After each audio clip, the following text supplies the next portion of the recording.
Olá, meu nome é Maria Margarida Dremer, eu sou médica da equipe de terapias assistidas do Dr. Marcelo Caldeira, no grupo COI América Samaritano, e hoje a gente está aqui no podcast Raízes do Instituto Américas para ter uma conversa sobre artrite reumatoide. Eu estou aqui com o meu colega, meu amigo Bruno Messias, Dr. Bruno Messias, dermatologista. Obrigada pela presença, Eu Bruno. que agradeço. E também estou com o nosso convidado de honra, Dr. Luiz Roemischer. Professor Luiz Roemischer, foi meu professor na Universidade Federal do Rio de Janeiro. Tenho muito carinho por toda a ajuda que o senhor teve na minha formação. E estou muito feliz de o senhor estar aqui hoje com a gente conversando sobre artrite reumatoide.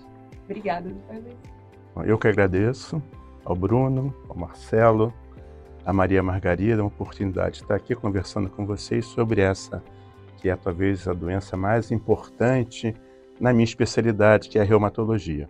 E é o carro-chefe da especialidade, e muita coisa se aprendeu com ela e que se aplica a outras doenças também. Interessante. Por que a principal doença? Então, a artrite reumatoide é uma doença inflamatória, sistêmica, isso é importante, porque ela acomete vários órgãos e sistemas, mas a principal característica dela é o acometimento da articulação, das articulações, né? E de uma forma crônica, né? Característica que é o acometimento principalmente das articulações das mãos, dos punhos, dos pés, tornozelos, joelhos e cotovelos no início. E esse é um acometimento crônico, né? Que tende a se prolongar por semanas e meses, provocando dor articular, dificuldade na realização dos movimentos, rigidez matinal, geralmente isso é pior pela manhã, o paciente acorda com as mãos inchadas, dificuldade de realizar tarefas simples, e essa doença, se não for diagnosticada nos meses subsequentes ao início dos sintomas e tratada adequadamente, pode evoluir com destruição do osso, erosões ósseas, destruição da cartilagem, formação de deformidades irreversíveis e perda de função. E nos últimos 20 anos surgiram muitos medicamentos novos que mudaram o curso da doença. Então é muito interessante que esses medicamentos começaram a ser usados em outras doenças também, mas começou na artrite reumatoide. E esse cortejo de destruição articular e perda de função hoje em dia não ocorre se você diagnosticar e tratar adequadamente essa doença. Quando a gente vê essas doenças assim, eu sou jovem, tá? Saí para malhar, acabei de malhar, dia seguinte eu acordo dolorido. Isso é uma grande realidade, acho que para a maior parte das pessoas. Qual é a minha diferença de saber assim, ok, tô com dor. Quando que eu procuro um reumato? Porque, assim, dor é comum, dor articular. Você dormiu mal, tá com a mão doendo. Meu filho acabou de nascer, eu tô com dor na coluna aqui. Se você quiser me examinar e a gente definir se é artrite reumatoide, a gente pode até ter. Mas quando que eu sei, tipo, procuro um reumato ou não procuro? Ou eu fico, não, vou tomar um anti-inflamatório, que é o comum, que todo mundo faz, que depois fica com gastrite, mas é o que as pessoas fazem. Ou qual é esse caminho? Então, essa é uma boa pergunta. A dor que preocupa é a dor persistente e que está associada a sinais inflamatórios. Por exemplo, inchaço na articulação, perda dos movimentos. Essa é uma dor que preocupa. No caso da artrite reumatoide, ela tem geralmente o início insidioso. O paciente começa a acordar com dor, dificuldade de escovar o dente de manhã, vai acometendo cada vez mais articulações, ela é caracteristicamente cumulativa, as articulações acometidas não melhoram espontaneamente, ela geralmente é bilateral, mão direita, mão esquerda, punho direito, punho esquerdo, e a tendência é que mais articulações sejam comprometidas. Se isso durar algumas semanas ou até meses, aí sim você tem que procurar um reumatologista, um clínico, um reumatologista, para tentar diagnosticar essa doença. As pessoas vão para emergência com essas dores? Porque assim, a gente trabalhou muito tempo na emergência quando a gente se formou, e as pessoas acabam assim, tipo, tô com dor no joelho, e vou ser muito sincero. Procura um ortopedista até. É isso. Então, vezes, né? Exatamente. Se for numa emergência e ela for bem orientada, ela vai procurar um reumatologista. O ortopedista vai entender que aquela patologia não é da especialidade dele, vai encaminhar um reumatologista. Isso acontece na nossa prática diária. Né? O encaminhamento correto para o diagnóstico precoce. Mas é claro que um bom clínico está capacitado para fazer esse diagnóstico, que não é difícil.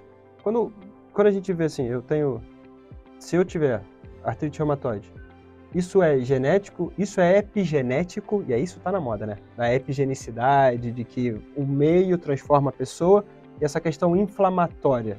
O senhor já citou dessa questão inflamatória. Quando que, assim, isto tem o gatilho? Porque eu não consigo entender se é entre jovens e idosos ou se tem as duas épocas formam juntos. Então, isso também é importante saber. A artrite reumatoide pode acometer crianças a idosos de 80 anos de idade.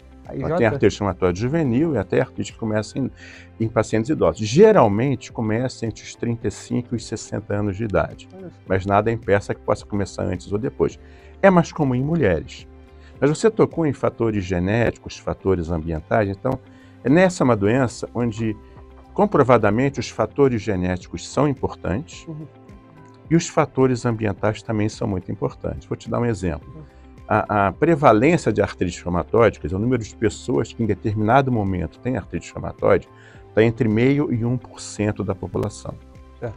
Mas aquela pessoa que tem uma mãe com artrite reumatoide, a incidência já vai ser mais ou menos de 4% ou 5%. Uau. Então é 4, 5 vezes mais comum em filhos de uma pessoa que tem artrite reumatoide, ou irmãos ou pais de alguém que tem artrite reumatoide. É mais mãe ou pai? Ou então é mais comum em mulheres, então é mais comum que as mães passem para o filho. Mas, por outro lado, tem uma discordância de 95%. Então, se uma pessoa tem uma mãe com artrite reumatoide, 95% desses filhos não vão ter artrite reumatoide. Então, existem outros fatores envolvidos, são fatores ambientais. E, mais uma vez, o grande vilão, o principal fator ambiental é o tabagismo, né? É o que mais aumenta a incidência, o maior risco que a gente pode evitar para desenvolver artrite reumatoide. O risco genético é inevitável, mas os fatores ambientais, e o principal deles é o tabagismo, a gente pode evitar, é o principal risco ambiental para desencadear, para disparar artrite reumatoide. Existem muitos genes relacionados à artrite reumatoide, o mais conhecido é ligado ao HLA-DRB1, que é uma molécula muito importante na imunidade, porque é ali que o antígeno se assenta para ser apresentado ao linfócito T. Então é muito importante na imunidade. E essa é uma doença autoimune. Sim. Eu não falei isso, essa é uma doença autoimune com formação de autoanticorpos. Então, quando a pessoa tem um determinado grupo de aminoácidos nesse HLA-DRB1, ele tem uma chance maior de desenvolver artrite reumatoide. Se ele tem esse grupo de aminoácidos, que a gente chama de epítope compartilhado, e fuma, a chance de ter artrite reumatoide é até 21 vezes maior, mostrando que a associação de fatores genéticos e fatores ambientais são essenciais para a eclosão, para o aparecimento da doença. Se isso daí não fez você parar de fumar, eu não sei o que vai parar, tá? Mas para com isso, por favor. Dá câncer de pulmão também, só para vocês entenderem. Mas uma questão que, assim, você falou de autoimunidade. O que eu posso definir com autoimunidade? Porque está na moda essa questão de, tudo inflama, leite inflama, bater o dedinho inflama.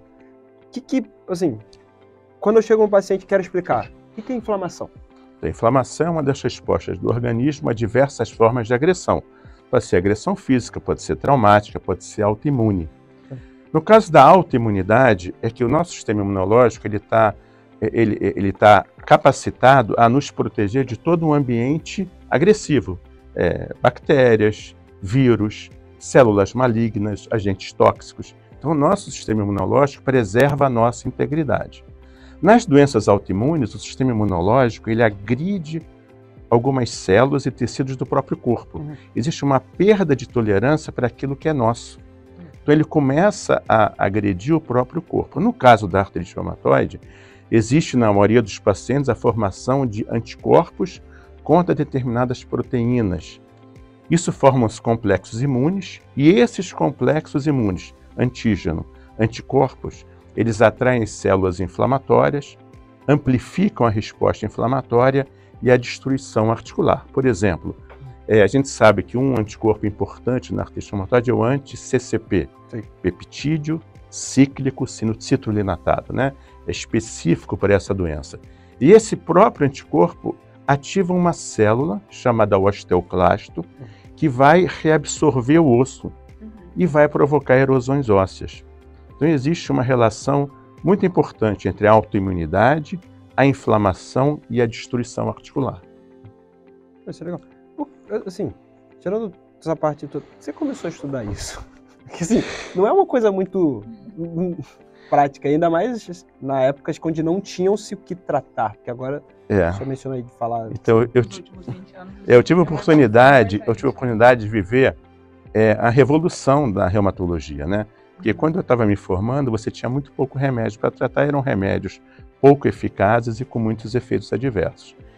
E aí lá no final dos anos 90 começaram a surgir a terapia biológica, com as medicações alvo específicas, né? Elas se direcionavam contra uma determinada molécula que estava provocando a inflamação articular. Então surgiram a medicação anti-TNF, anticitocinas da leucina 6, anticélulas, célula B, célula T. E essas moléculas que são como mísseis teleguiados, eles são muito mais específicos, muito mais eficazes e têm muito menos efeito adverso do que os medicamentos que a gente usava antigamente. Então o paradigma do tratamento da artrite reumatoide mudou. Aquelas deformidades, aquele paciente de cadeira de rodas, não existe mais se ele for tratado adequadamente, precocemente. Porque na artrite reumatoide a gente tem uma janela de oportunidade. Se você fizer o diagnóstico nos primeiros 3, 6 meses, até 12 meses, a resposta é muito boa e você evita as deformidades articulares irreversíveis. Se você demora muito a tratar, o mesmo remédio não tem uma resposta tão boa e o paciente já desenvolveu deformidades irreversíveis. Então é importante você tratar naquele período que a gente chama inicial de janela de oportunidade. São alguns primeiros meses de doença, né? É importante diagnosticar e tratar efetivamente nos primeiros meses. E a gente também foram desenvolvidos estratégias de tratamento, que é o treat to target, é tratar para um alvo. E o alvo, o objetivo do tratamento é induzir remissão, quando os sintomas da doença praticamente desaparecem, os sinais da doença praticamente desaparecem, ou naqueles pacientes onde isso não é possível, induzir baixa atividade de doença. Nós temos instrumentos clínicos e laboratoriais que nos fornecem um índice para a gente saber se o paciente está com atividade elevada, moderada ou baixa de doença ou em remissão. Então a gente consegue saber qual é o paciente que está evoluindo bem e se não estiver evoluindo bem, nós usamos outros medicamentos ou doses diferentes até alcançar aquele objetivo, que é a remissão ou baixa atividade de doença. Legal. Nós estamos vivendo uma época ótima agora, que a gente tem opções, né? Exatamente, exatamente. Né? Não é mais só um corticoide, algo que... Exatamente. Né? Hoje, eu diria que a sobrevida aumentou e a qualidade de vida desses pacientes aumentou muito, porque eles praticamente têm uma vida normal, né? E a maioria deles não desenvolve deformidades graves, não vão precisar fazer cirurgias para trocar a articulação, isso também tem um efeito econômico. E o que é muito importante, tem uma vida normal, a mulher pode engravidar, o homem, muitos estão fazendo esporte, estão levando uma vida normal, às custas dos avanços tecnológicos nos últimos anos. Você falou de exame, assim, que exame que você faz para a gente evitar essas situações e como que você faz o diagnóstico? Porque dor articular, dermatologista, eu tive, além de ter tido você como professor, você não deve lembrar muito bem, mas quando eu fiz dermato na FRJ, a Sueli, que foi uma professora minha, ela sempre fazia aquelas, como é que era? Felipe, não, Patek, não, como é que era? Você botava a articulação e apoiava de um braço para o outro. Patek, Felipe, exatamente.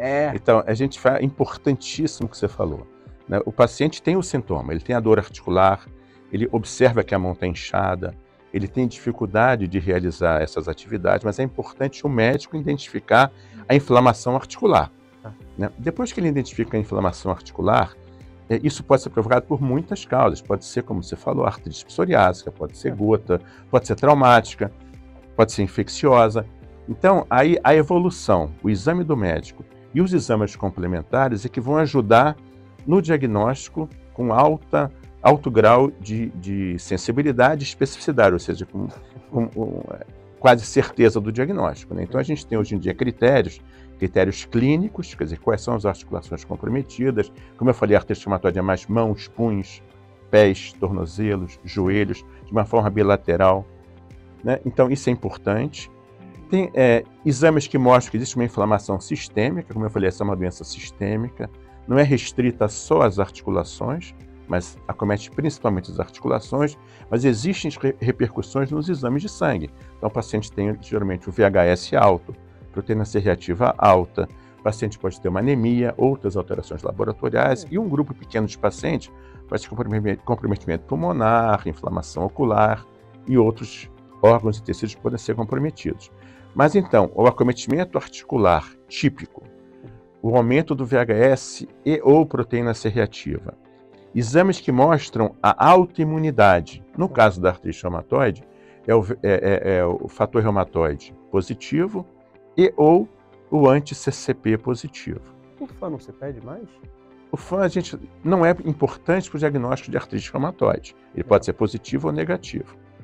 Você pode ter pacientes com artrite reumatoide, mais ou menos 1/3, que tem também o fator reumatoide, o CCP negativo. Mas é um grupo menor e tem uma evolução mais favorável. Aqueles que têm uma autoimunidade comprovada, é mais fácil fazer o diagnóstico, mas eles têm um prognóstico um pouco pior. Por isso a gente tem que tratar mais intensamente. E outro dado importante é que a gente tem que esperar algumas semanas para fazer o diagnóstico, porque algumas artrites virais geralmente duram 4, 6 semanas. Então é importante que o paciente tenha 4 ou 6 semanas de doença estabelecida para você fazer o diagnóstico. Então, fatores relacionados à apresentação clínica, autoimunidade, inflamação e tempo de evolução, conjuntamente permitem um diagnóstico com alto grau de segurança. Não pode ter um fator de confundimento com arbovirose, por exemplo, chikungunya? Pode. A gente viveu alguns anos atrás uma epidemia de chikungunya. Naquela época a gente tinha um ambulatório na UFRJ atendendo chikungunya, fez pesquisa com chikungunya, e o quadro clínico era de poliartrite, mas o paciente tinha febre alta, tinha outros sintomas que não são comuns na artrite reumatoide. O que acontece é que, uma vez, o estímulo imunológico da infecção é tão grande que aquilo pode ajudar a disparar ou desencadear um quadro de artrite reumatoide, né? Ou um quadro parecido com a artrite reumatoide. Então, no paciente predisposto, aquilo pode ser um gatilho também. Mas assim, tem como a gente prevenir, você falou de predisposição. Eu tenho na família, tá, uma questão reumatológica. Meu filho, eu não tenho, graças a Deus, eu não tenho psoríase. Papai tem, mas eu não tenho psoríase. Tem alguma forma de eu prevenir? Sei lá, fazer exercício físico, sono... Não, eu já não fumo, já parei. Já não quero mais. Nem bebida alcoólica eu tô bebendo mais. Mas tem alguma forma da gente... Só um vinhozinho que eu gosto. Então, é muito importante o estilo de vida, né? Então, atividade física, manter o peso ideal, ter uma boa alimentação, isso é fundamental para a saúde de maneira geral e também para a artrite reumatoide. Na artrite reumatoide existe uma curiosidade, né? Que a bebida alcoólica com moderação diminui o risco da pessoa desenvolver artrite reumatoide. Meu vinhozinho tá me salvando! Talvez um vinhozinho. Mas isso é muito preocupante, porque você não recomenda que nenhum paciente tome nenhuma bebida alcoólica, porque os medicamentos têm metabolismo hepático que podem, junto com a bebida alcoólica, fazer mal ao fígado. Então a gente não recomenda isso. Mas bebida alcoólica, nesse caso, seria um fator protetor. Claro, sempre em quantidades pequenas a moderadas. Então, estilo de vida é muito importante. Não fumar é essencial para a saúde. Agora, essa é uma grande questão. O custo da artrite reumatoide é muito elevado. Os tratamentos têm um custo elevado também.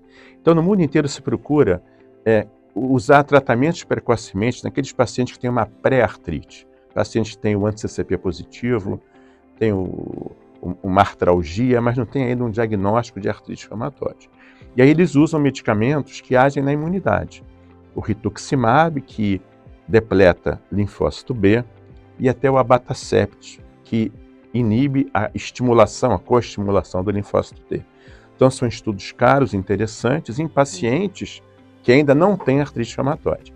O que esses estudos mostraram é que uma dose desses medicamentos foi capaz de adiar o início da artrite reumatoide, postergar, mas não impedir o aparecimento da doença. Então, são medicamentos que ainda não estão não tem indicação nesses pacientes que não têm artrite reumatoide, mas a gente conseguiu, pelo menos, no caso do rituximab, adiar 1 ano o início da doença.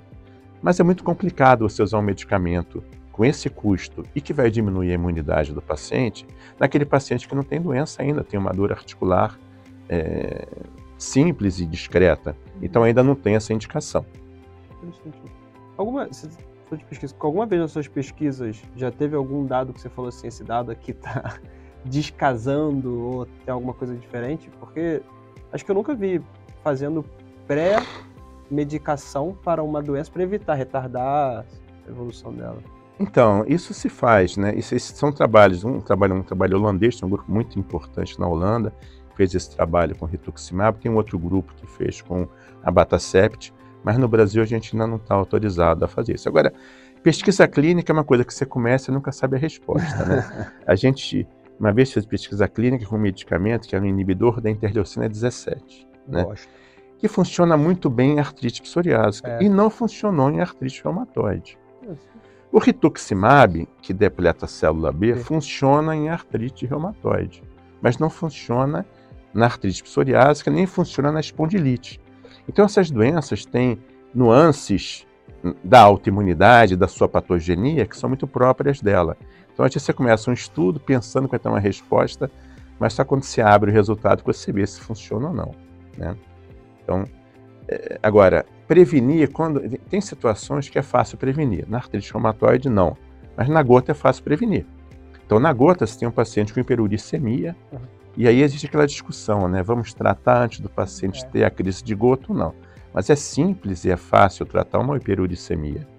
Na artrite reumatoide é muito difícil você tratar uma autoimunidade envolvendo célula B, célula T, é mais complicado.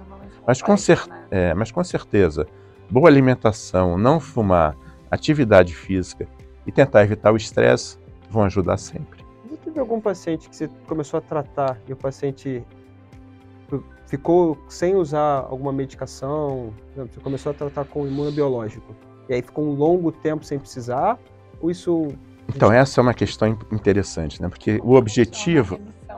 o objetivo é remissão. Crônica mesmo, né? O paciente não vai ter uma cura efetiva da doença, né? Não podemos dizer isso. Essa é uma discussão interessante, né? Porque o ideal é o paciente ter remissão sem droga, sem medicamento. Então eles botam remissão sem medicamento é igual à palavra mágica, cura. Né? Mas, então tenta-se reduzir a dose. Primeiro, o paciente tem que ficar com uma remissão estabelecida. 6 meses em remissão, e a gente tem critérios para avaliar se ele está em remissão ou não. Se ele está 6 meses em remissão, a gente começa a reduzir os medicamentos. O primeiro medicamento é tirar o corticoide. A gente tenta evitar usar cronicamente. Depois, você pode tirar ou o metotrexate, que é o medicamento âncora que a gente usa em quase todos os pacientes que podem usar, ou a terapia biológica. E aí você pode ou reduzir a dose ou espaçar a dose. Parece que espaçar a dose é mais eficaz. Você vai espaçando a dose e progressivamente retirando a terapia biológica. O que acontece é que mais ou menos 25% dos pacientes conseguem ficar sem medicamento. Os outros vão, aos poucos, a doença vai voltando. E a boa resposta é que mesmo naqueles que a doença volta, se você tratar de novo com o mesmo medicamento, eles tendem a voltar a ter remissão de novo. Então, é uma tentativa que a gente sempre faz nos pacientes que têm uma remissão por mais de 6 meses. Interessante. Vou puxar um assunto um pouquinho mais polêmico agora, e talvez a gente não tenha muitos estudos ainda sobre, mas e o Covid? Vacinas para o Covid, né? Essa prevenção, tem alguma associação com a abertura de artrite reumatoide? Então, assim, Covid não causa... causa... Qual é a segurança do paciente? Então, Covid causa muitos sintomas musculoesqueléticos, mas não causa artrite reumatoide. Tem muitos relatos de pacientes que desenvolveram artrite reumatoide depois da Covid. Mas isso, provavelmente, eles já iam desenvolver artrite reumatoide em algum momento, a Covid acelerou, foi o gatilho, ou até não. Ela aconteceu e o paciente ia ter uma artrite reumatoide, mas a gente não sabe, embora tenha muitos relatos. Em relação à vacina também, né, a gente tem muitos relatos de pacientes que tomaram a vacina para a Covid e tiveram dores articulares, artralgia, como ocorrem com quase todas as vacinas, né? Mas A vacina desenvolvendo, provocando artrite reumatoide estatisticamente comprovada, não. Então não é motivo para não tomar vacina. Você indica então a vacina para os seus pacientes? Sempre. Né? Esse é um dado importante. Paciente com doença autoimune tem que tomar vacina para influenza, para pneumonia, pneumocócica. É importante também para herpes zoster, né?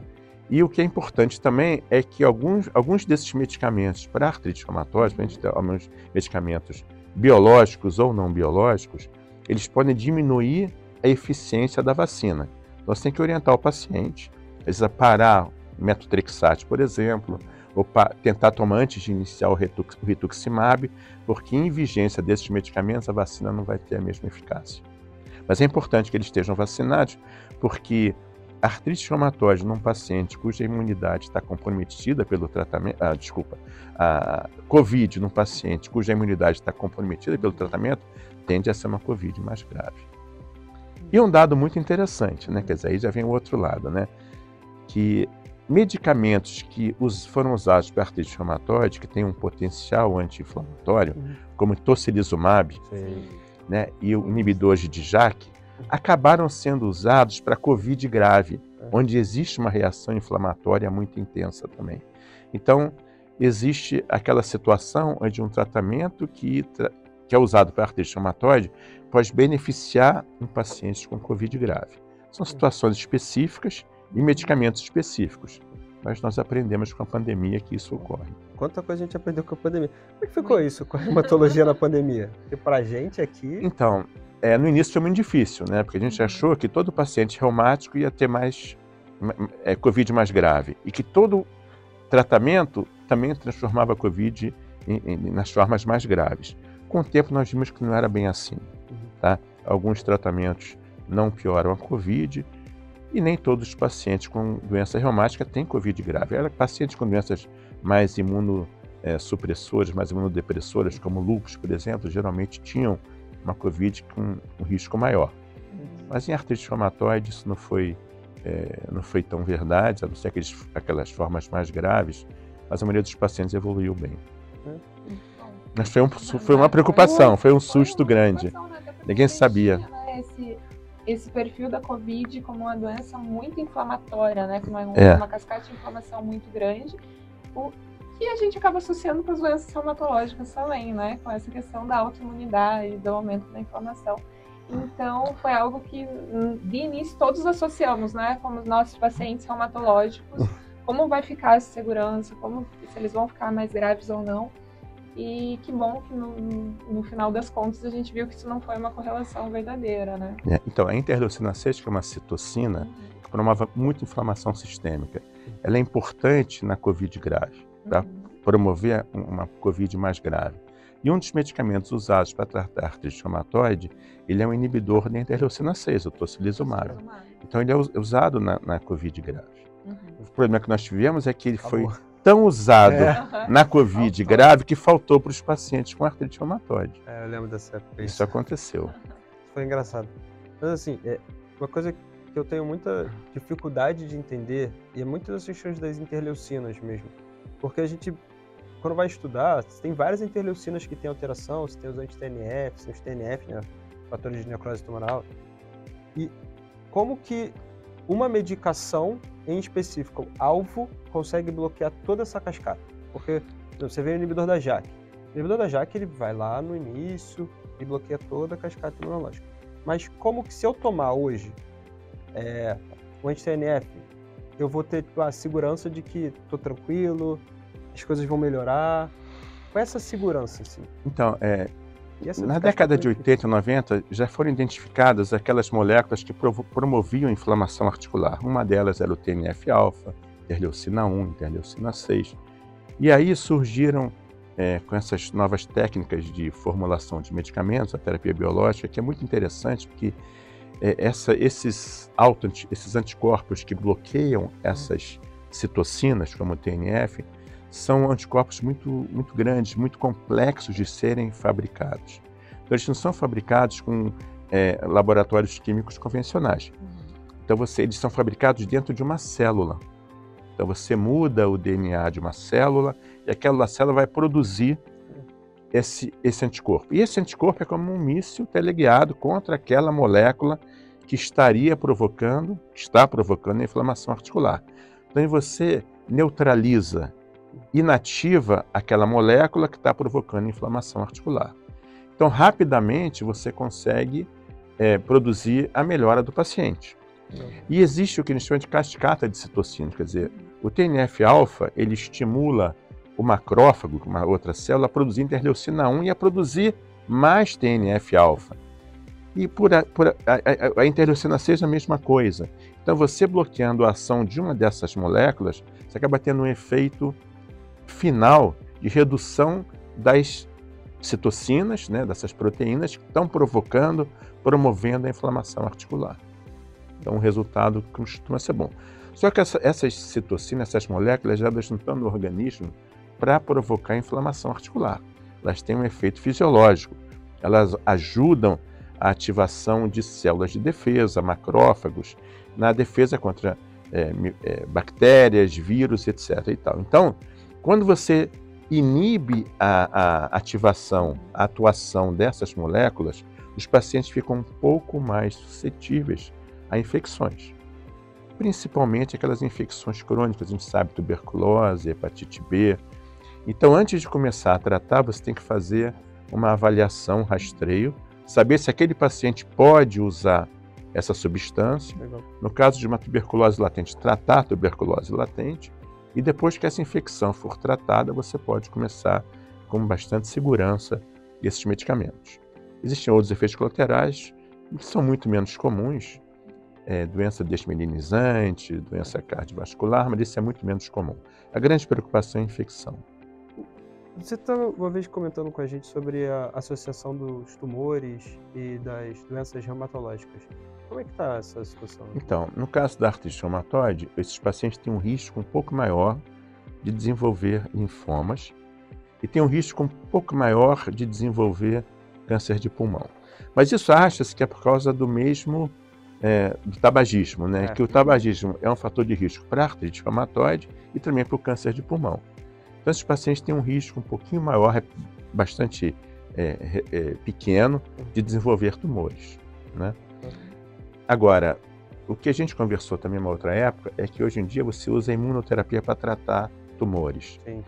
Então, nas doenças autoimunes, como a artrite reumatoide, você tem uma imunidade exagerada, mal direcionada, que se dirige contra o organismo do paciente, contra estruturas articulares, formando complexos antígeno-anticorpo e promovendo inflamação. No caso dos tumores, o que acontece é que o sistema imunológico está bloqueado.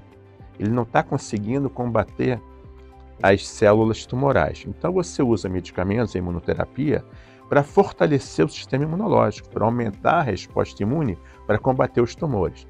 E em alguns casos, essa imunoterapia, ela pode desencadear uma doença autoimune, que você estimula tanto o sistema imunológico que em alguns pacientes isso acaba provocando doenças autoimunes, e aí endócrinas, gastrointestinais, reumatológicos e por aí vai. Então isso ocorre também. E curiosamente, naqueles pacientes que parece ocorrer uma resposta mais intensa, uma autoimunidade, são os que melhor respondem para o tratamento do câncer. Então e a gente isso também a gente foi aprendendo durante o tratamento, né, desses pacientes. E queria conversar um pouquinho mais agora sobre os tratamentos mesmo com imunobiológicos. Quais são os tratamentos disponíveis agora para a artrite reumatoide com imunobiológicos? Queria que o senhor comentasse também um pouquinho sobre a facilidade, né, ou como esses tratamentos são mais confortáveis para os pacientes agora, né? Porque o paciente pode, apesar de ter alguns tratamentos intravenosos, o paciente vai receber o tratamento na clínica e volta para casa, ele não precisa ficar internado, ele não precisa, né, de grandes mudanças na vida dele nesse sentido, né? Então, eu queria só fazer um parênteses antes de responder a tua pergunta, que assim, quando o paciente é diagnosticado com artrite reumatoide, a gente começa logo um tratamento, quer dizer, um convencional, né? Quer dizer, com metotrexato. Legal. Se não for possível, leflunomida ou sulfasalazina. Às vezes, são tratamentos orais, pode ser subcutâneo, São medicamentos baratos e eles são fundamentais. Junto com uma dose de corticoide, geralmente decrescente nas primeiras semanas, você consegue obter uma resposta boa em 40% dos pacientes, mais ou menos. Aí sobram 50%, 60% que não respondem bem essa terapia convencional. Para esses pacientes, ou você associa mais medicamentos convencionais, o que aumenta a incidência de efeitos adversos, ou você usa a terapia-alvo. Terapia-alvo a gente divide em dois grupos. A terapia biológica, como eu falei, ela é feita dentro de uma célula, ela é mais complexa, mais cara, muito difícil de ser sintetizada. E agora, mais recentemente, a terapia-alvo sintética, né, que são os anti-JAKs. As mais conhecidas são a terapia biológica, que a gente já está usando há mais de 20 anos. Então, esses medicamentos, a gente tem medicamentos anti-TNF-alfa, e aí tem um medicamento que ele bloqueia o receptor, tem outro medicamento de um anticorpo monoclonal, tem um que é usado toda semana, um de 2 em 2 semanas, um que é uma vez por mês. São medicamentos aplicados de forma subcutânea ou endovenosa. Subcutânea é muito simples, o paciente pode levar para casa, o paciente pode aplicar na clínica, o ideal é aplicar na clínica para ele saber aplicar adequadamente, mas existe um conforto, né? Porque eles são seguros e costumam trazer boa resposta nas primeiras semanas. Então são rapidamente eficazes e você consegue obter remissão, se tratar precocemente, em quase 70% a 80% dos pacientes. Então o resultado costuma ser muito bom, existe uma facilidade de aplicação, você tem que saber que paciente pode tomar, a gente faz o rastreamento de infecção, mas a resposta costuma ser boa e o paciente leva uma vida praticamente normal. Tem pacientes que estão correndo, fazendo maratona, tomando esses medicamentos. Então, hoje, a gente sabe que a gente tem que, às vezes, suspender um medicamento, como o methotrexate, alguns meses antes da gravidez, mas a terapia anti-TNF, por exemplo, você pode usar nos primeiros meses de gravidez. E tem uma das terapias anti-TNFs, que é o certolizumab pegol, que ele pode ser usado até durante a gravidez toda, porque essa molécula não passa da placenta para o feto. Então, eles podem ser usados em grávidas, embora, aí um parênteses, né? A gravidez é um fator fisiológico que costuma melhorar a artrite reumatoide. Legal. As mulheres, às vezes, estão com artrite reumatoide, engravidam e a artrite reumatoide melhora, um número grande de pacientes. Elas sustentam essa melhora após o parto? Não, depois do parto a doença tende a voltar. Mas é uma forma de prevenir a artrite reumatoide e engravidar. É por causa da... Engravidem. Isso é por conta da progesterona ou isso não existe uma inflamatória? Controle da autoimunidade durante a gestação, como se fosse para a mãe não rejeitar a parte do feto, que não é dela, é estranho a ela, né? Então existe uma diminuição da imunidade, os pacientes melhoram durante a gravidez. Legal. Segundo alguns estudos, até 75% dos pacientes, das mulheres melhoram durante a gravidez. Isso é muito grande. É muito grande, Mas depois tendem a piorar, e a prolactina já tem um efeito oposto, né? Estimula a imunidade, e aí nas doenças autoimunes isso pode ser prejudicial para a mãe. Alguma coisa? Eu acho importante a gente falar também sobre alimentação futura, alguma coisa. Todo mundo pergunta, que remédio eu paro? Deixa eu perguntar uma coisa.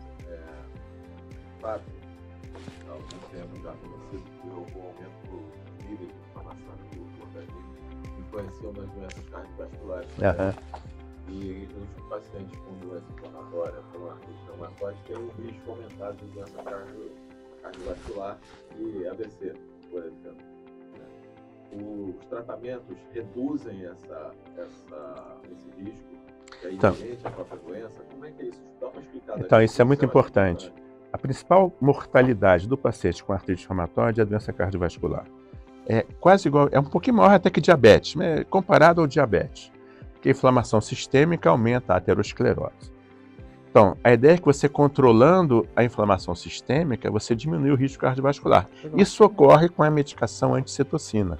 Então está provado que alguns tipos, a gente nem usa em artrite reumatoide, que é inibidor de interleucina 1, mas comprovadamente diminuiu a aterosclerose e doenças cardiovasculares. No paciente com artrite reumatoide, o uso do anti-TNF também diminuiu de forma bastante significativa as doenças cardiovasculares. Existe uma preocupação em relação aos inibidores de JAK, né, já que eles podem aumentar talvez um pouquinho o nível de algumas doenças cardiovasculares, de trombose venosa, mas com a terapia anti-TNF ou anti-interleucina C, a gente consegue reduzir o risco da artrite inflamatória. Entra também aí, no caso, a dieta, né?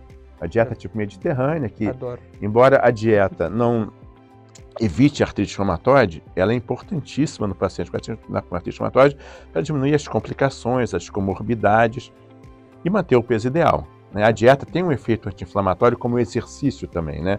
Exercício em doenças autoimunes, ele consegue diminuir a proteína C reativa, a interleucina 6, o TNF-alfa, ele tem um efeito, exercício moderado continuado tem um efeito anti-inflamatório também. Uma média de... Tipo, algum exercício bom para isso?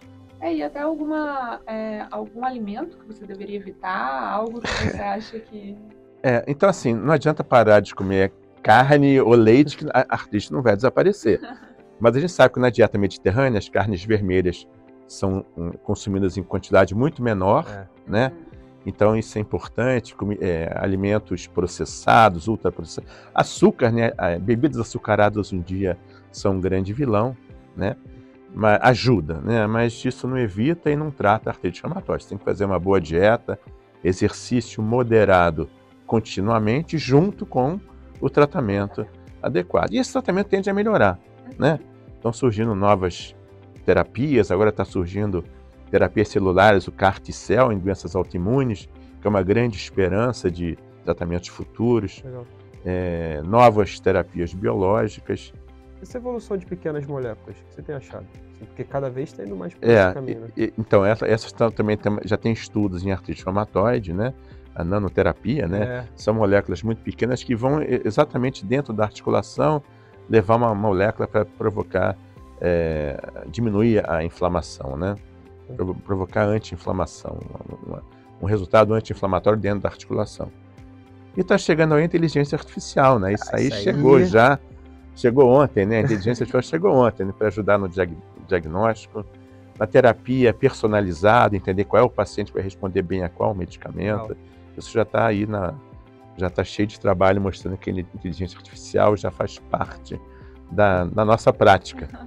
Eu tenho uma pergunta muito, que não sai muito do contexto. Quando a gente tem, há um tempão atrás, o pessoal estava fazendo muitas aquelas infusões, já foi feito de corticoide, que eu lembro, mas começaram a fazer de ácido hialurônico, e eu vi uma pesquisa nos Estados Unidos fazendo célula-tronco. Qual a sua opinião disso? Então, isso aqui, em artrite reumatoide não tem indicação, né? Isso é usado mais para osteoartrite, para artrose. Infiltração articular você pode fazer em todo momento no tratamento da artrite reumatoide. Para tratar um flare, né? Uma piora, você pode, se o paciente tem uma ou duas articulações inflamadas, você pode e deve fazer uma infiltração articular, geralmente você controla aquela manifestação. Agora, em artrite reumatoide, ácido hialurônico não tem nenhuma indicação. Em artrose, a indicação é controversa, muito controversa, né? Porque é uma medicação também cara e com resultados não sustentados na maioria dos pacientes. Célula-tronco também está sendo ainda estudada, não tem ainda sentido e não tem nenhuma autorização de nenhuma sociedade americana ou europeia para uso dessa terapia ainda em seres humanos. Isso já caiu em prova. Era o MIJ, né? Anti-MJ, que era em artrite infantil, não era isso? Você tem alguns tipos diferentes de artrite reumatoide juvenil. Tem a forma sistêmica, que lembra de Still, tem a forma poliarticular, que lembra artrite reumatoide, tem a forma monoarticular, que dá mais alteração ocular. Você tem várias formas de... Ocular? E como que você... E dá um FAM positivo. Você tem pela evolução do paciente e pelos exames complementares. Você tem formas diferentes de AIJ, né? Artrite idiopática juvenil. Mas em adulto, você tem também muitas evoluções diferentes. Você tem paciente com comprometimento pulmonar, lesões inflamatórias oculares, associação com síndrome de Sjögren. E tem muita... Sjögren tem tudo. Todo mundo tem Sjögren. Não é possível. Não, eu falo isso porque assim, você pergunta pra alguém e fala assim, essa boca tá seca? É Sjögren, é Sjögren. Bebeu água não, é Sjögren. Esse é um erro, né? Esse é um erro. Mas tinha. E aí você tinha que fazer, eu lembro isso lá da PRJ, aquelas biópsias de glândula salivar. Pô, e aí eu descobri que são poucas pessoas que fazem. Poucas pessoas que sabem fazer, porque como boca seca e olho seco é muito comum, principalmente em paciente idoso, quase 15% tem, e a síndrome de Sjögren é rara, você teve que criar critérios para fazer o diagnóstico, né?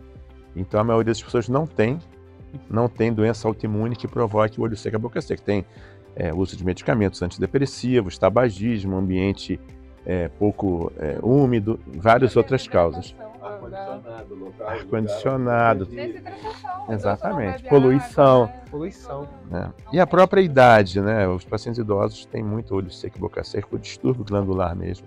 Né? Mas então o diagnóstico de Sjögren hoje em dia é muito mais... Pô, antigamente. Antigamente era muito comum. Era aquela rosa, botar rosa. Rosa bengala. Rosa bengala. Mas eu achei muito interessante isso, tanto da alimentação quanto do tabagismo. Porque você tem algumas doenças, tipo retocolite ulcerativa, que eu nunca entendi isso. Você fuma cigarro e melhora a retocolite. Pra mim é uma parada que... O tabagismo é um fator protetor. que não faz o menor sentido. Mas enfim, assim, eu aprendi muito, então eu fico muito feliz. Assim, eu não vou dizer por quê. Você quer que eu fale por quê com o tabagismo? Não, já passou do tempo. Não, por mim? Por quê?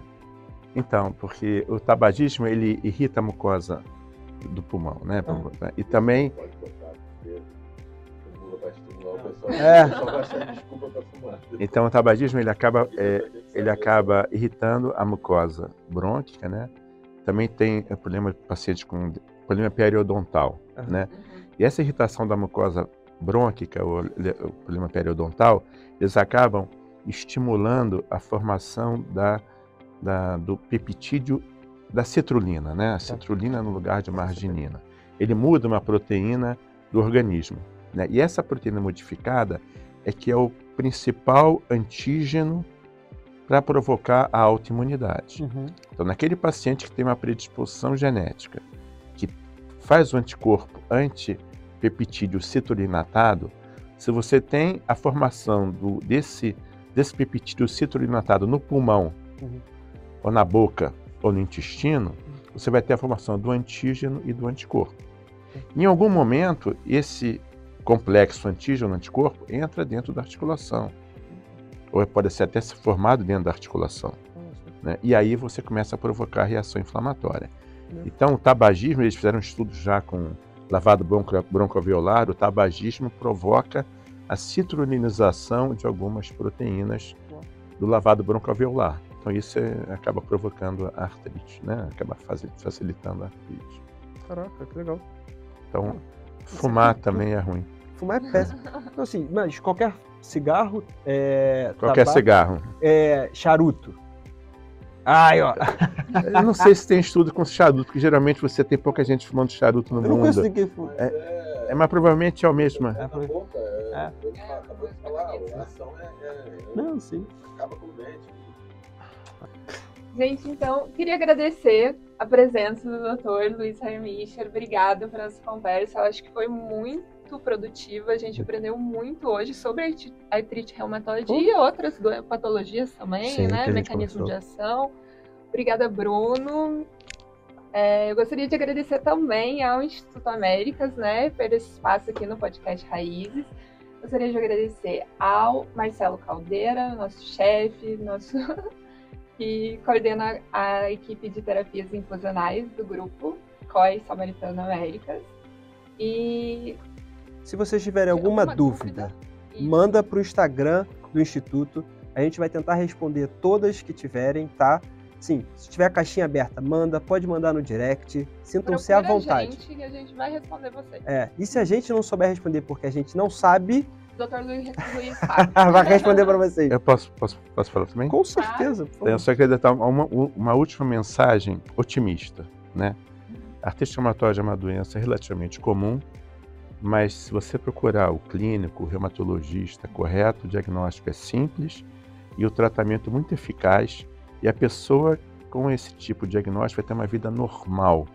Hoje em dia, o prognóstico é muito bom, o futuro desses pacientes é muito bom e provavelmente vão levar uma vida normal. Legal. Devido às novas tecnologias que nos permitem tratar muito melhor esse paciente. Então, a ideia é muito otimista, né? Vão ter uma vida normal, Ótimo. na grande maioria dos casos. Obrigado, professor. Mais uma Nada. vez. Obrigada.